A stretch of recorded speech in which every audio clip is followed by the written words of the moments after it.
Bonjour et bienvenue dans ce nouveau live. Décidément, on les enchaîne, mais celui-ci sera un petit peu particulier. On va parler d'agrandissement de votre maison. Et pas n'importe comment, on va en parler via soit une véranda ou un agencement dans le jardin via une plateforme bioclimatique. Non, pas une plateforme. Non, une pergola bioclimatique. Une pergola bioclimatique. J'en perdais mon français. Merci pour cette rectification. Alors, on va en parler avec entreprise Tullier. Donc, nous avons ici Monsieur Tullier, lui-même en chef, qui a créé cette entreprise il y a combien de temps maintenant? Ça fera 38 ans maintenant qu'on est installé sur PEC. 38 ans. Oui, 38 ans qu'on fait de la véranda. Au départ, notre métier c'est menuisier, mais on s'est diversifié. Donc, on travaille maintenant au niveau protection solaire, bioclimatique, mais bon, on a toujours les vérandas, les pergolas en aluminium, pour un agrandissement de maison ou un agencement de maison. Donc c'est notre premier boulot, ça. Ouais, première activité. Ouais. Mais bon, c'est bien plus large que ça, hein. Tu fais aussi des châssis, des rénovations d'escalier. Tu fais aussi pergola bioclimatique. Mais, on a aussi une belle gamme de châssis, des châssis Finstral et des châssis Schuko pour un peu diversifier, pour un peu proposer plus de produits aux clients. Ouais. Là, on les fait accompagner un peu plus loin que simplement une véranda. Voilà, là on a des châssis PVC, des châssis en aluminium. On a encore de temps en temps quelques demandes pour le bois, mais ça devient de plus en plus, la demande n'est plus là, les gens ne souhaitent plus du bois parce que ça demande trop d'entretien. Il me semble que c'est chez toi que j'ai vu ça, des châssis en bois avec une couverture en aluminium. Oui, tout à fait. C'est chez toi que j'ai vu ça. Des châssis PVC, capotage alu. Capotage alu. Avec finition bois intérieur également, parce que le bois à l'intérieur, ça a toujours un certain charme et les clients aiment bien aussi. Donc c'est un capotage alu extérieur et du bois intérieur. Ouais, c'est vrai, quand j'avais vu ça, j'étais vachement étonné. Mais là, ici, on va parler plutôt de la véranda, qui finalement est un agrandissement de la maison au biais d'une véranda. Donc essentiellement, toi, vous les faites en aluminium. Oui, tout ce qui est véranda actuellement, c'est en aluminium. Donc ce sont des pièces à vivre. Ce sont des pièces et des jardins d'hiver. Les gens vivent à l'extérieur tout en étant, protégés et avoir un bon confort à l'intérieur. Donc c'est des agrandissements de maisons, des annexes qui sont faits en aluminium, qui sont faits avec du toit plat et des plateformes également. Ça marche très bien de ce côté-là. Parlons-en des toits plats. Donc alors là, du coup, on a une plateforme traditionnelle au-dessus des joues de véranda. Oui, tout à fait. Donc on a d'abord une structure portante, donc châssis en aluminium, et puis on fait la toiture, la pente du toit en multiplie. Puis de là on met un OSB, on met une sous-toiture, on met une isolation et puis on finit par un EPDM. Et finit par un EPDM. Et si les gens ont besoin de clarté, au niveau de la toiture, on leur met un lanterneau vitré avec double vitrage feuilleté. Et ils ont vraiment quelque chose qui est confortable et qui permet de vivre toute l'année dans leur pièce.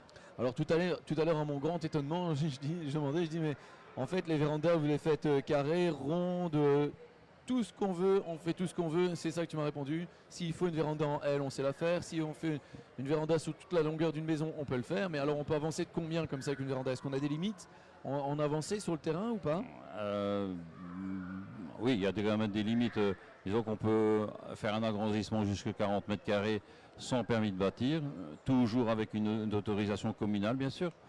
Et au-dessus de 40 mètres carrés, on passe par un architecte et il y a une demande de dossier qui doit être déposée à Mons. Ok, mais en termes de, en façade, ça c'est facile, on suit une façade. Et si on avançait dans le jardin comme ça, on peut avancer de combien de mètres comme ça? Parce que je suppose que si c'est une toit plat, là on n'est pas limité. Si c'est toit plat, on n'est pas limité. Sauf les 40 mètres carrés. Maintenant, c'est souvent la grosse partie, c'est entre 3,50 m, 4 mètres. Parfois 4,50 m de profondeur sur la façade de la maison ça peut varier, ça peut faire 8 mètres, 9 mètres, 10 mètres. Ça y a, selon les disponibilités des clients, bon c'est sûr, au plus qu'on est grand, au plus que le budget est aussi en conséquence. Donc si le client a un certain budget à respecter, à ce moment-là, on lui fait une véranda, avec son budget, en fonction du budget. Bon, alors il est possible de faire une toit plate au-dessus de la véranda, c'est vrai que ça se voit de plus en plus, hein, c'est pas habituel. Moi j'ai déjà vu aussi des morceaux de véranda de 2 mètres hein, qui fait comme ça un coin de maison, mais ça agrandit fameusement quand même un espace intérieur. Juste 2 mètres, un pourtour comme ça, c'est très joli avec une petite plateforme. De l'extérieur c'est beau, de l'intérieur on récupère très vite beaucoup de mètres carrés. Pour pas grand chose en fait. Hein, oui, c'est sûr. Ça, c'est le genre de truc que vous faites aussi.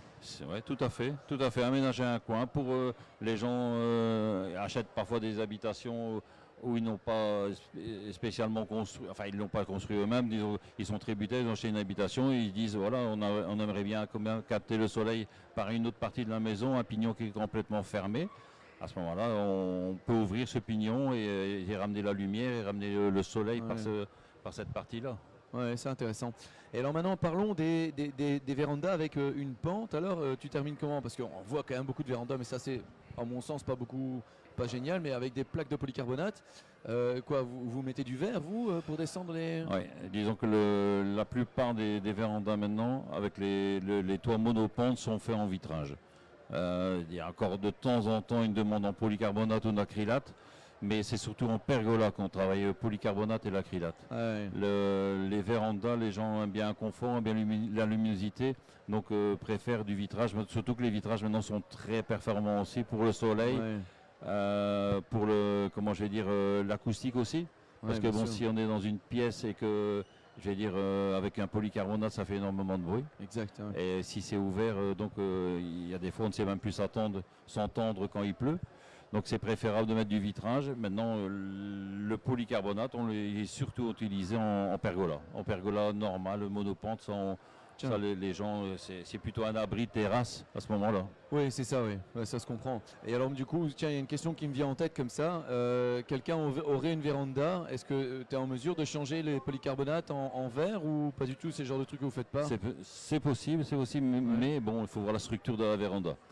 Parce que bon, au niveau toiture de véranda, les vitrages, on se limite à peu près entre 55 et 60 cm de largeur. Un polycarbonate fait 1,20 m de large souvent. Donc à ce moment-là, c'est beaucoup trop large pour mettre un vitrage dedans.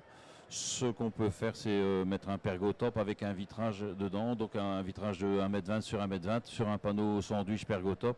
Ça, c'est une possibilité. D'accord, donc il existe des solutions. On n'est pas obligé de refaire une véranda. Si vous avez déjà une véranda en polycarbonate, chez toi, on peut refaire juste un morceau ou la totalité et faire ça correctement. Voilà, on peut modifier et augmenter l'isolation également de la structure. Ouais, c'est intéressant, c'est bien. Parce que là, pour le coup, les plaques de polycarbonate, il y en a des très très fines, là, ça représente rien. C'est comme.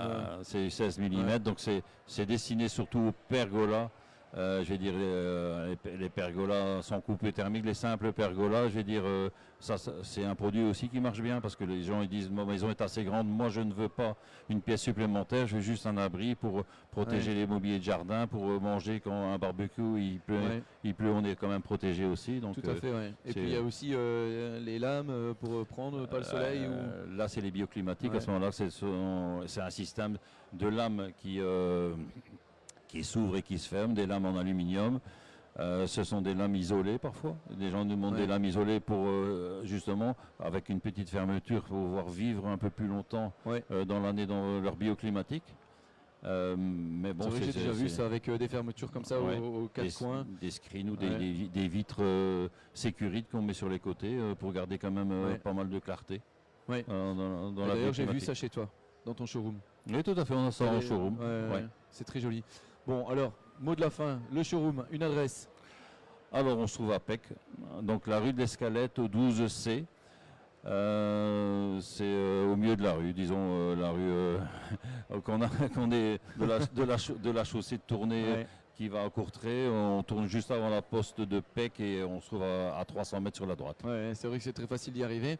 Et aussi, ici, durant le salon de Bel Habitat à Moucron, encore jusque demain soir, lundi soir, tout est permis. Vous venez ici, vous discutez avec vous pour voir tout ce qui est possible de faire, de s'ouvrir le champ des possibles et pourquoi pas venir faire un devis chez vous. De toute façon, c'est toujours gratuit, il me semble, de faire un devis. Les devis sont toujours gratuits, bien sûr. Et je profiterai du micro pour aussi remercier notre clientèle depuis 38 ans qui nous ont fait confiance. Donc, On a toujours existé sur le nom Tulier Décor, on n'a jamais changé de nom. Ça fait 38 ans qu'on travaille dans le métier, on a une très belle clientèle et je remercie tous les clients qui nous ont fait confiance depuis ces 38 ans. C'est magnifique parce que 38 ans de carrière en tant qu'entrepreneur et avoir déjà travaillé avant dans une autre entreprise, c'est quand même fabuleux. Si tout le monde avait une carrière comme ça, je pense qu'on ne parlerait pas de crise. Tout à fait. Oui, tout à fait. On ne serait pas du tout dans la situation dans laquelle on est. Donc moi, je trouve ça très respectable. Et merci d'avoir profité et d'avoir le micro pour remercier tous tes clients actuels, mais pourquoi pas aussi tes clients futurs. Eh bien, mesdames, messieurs, rendez-vous au prochain live. Merci pour cette interview, merci pour cette expérience, cette expertise. Et puis à très vite pour le prochain live. Bel Habitat, vous êtes bel et bien chez vous. Voilà, merci.